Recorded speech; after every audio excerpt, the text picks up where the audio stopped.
اگر آپ دین کو فالو کرنا چاہتے ہیں لیکن آپ کو یہ سمجھ نہیں آ رہی کہ آپ کہاں سے شروع کریں، تو آپ اپنے سفر کی ابتدا قرآن سے کریں۔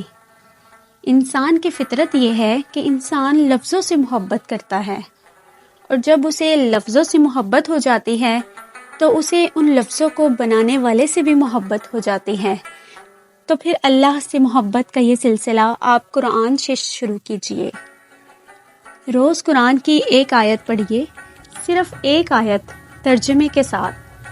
آپ نے ریس نہیں لگانی کہ رمضان ہے تو قرآن ختم کرنا ہے، آپ نے قرآن کو سمجھنا بھی ہے۔ قرآن صرف ایک اجر و ثواب کی کتاب نہیں ہے، قرآن ایک لائف سٹائل نہیں ہے۔ قرآن آپ کو زندگی گزارنے کا طریقہ سکھاتا ہے اور بندگی کا سلیقہ سکھاتا ہے۔ عمل سے زیادہ نیت اہم ہوتی ہے۔ جیسے رسول اللہ صلی اللہ علیہ وآلہ وسلم نے فرمایا کہ تمام اعمال کا دار و مدار نیت پر ہے، اور ہر عمل کا نتیجہ ہر انسان کو اس کی نیت کے مطابق ملے گا۔ تو اگر آپ روز قرآن کی ایک آیت اس نیت سے پڑھنا شروع کریں گے کہ آپ نے اسی طرح ایک ایک آیت کر کے قرآن کو سمجھ کر ختم کرنا ہے، تو قیامت والے دن یہ قرآن آپ کی گواہی دے گا، آپ کو اسی نیت کے مطابق اجر دیا جائے گا جس نیت سے آپ نے قرآن شروع کیا تھا۔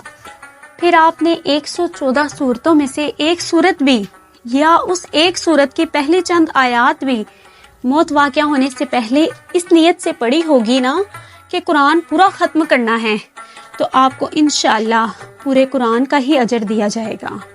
اور جانتے ہیں میں نے نماز سے پہلے قرآن شروع کرنے کا کیوں کہا ہے آپ سے؟ جب آپ قرآن پڑھنے لگتے ہیں تب آپ کو اندازہ ہوتا ہے کہ نماز کتنی ضروری چیز ہے۔ قرآن آپ کو، آپ کے دل کو کشادہ کر دیتا ہے، آپ کی روح کو بیدار کر دیتا ہے، پھر آپ کے لیے نماز بے حد آسان ہو جاتی ہے۔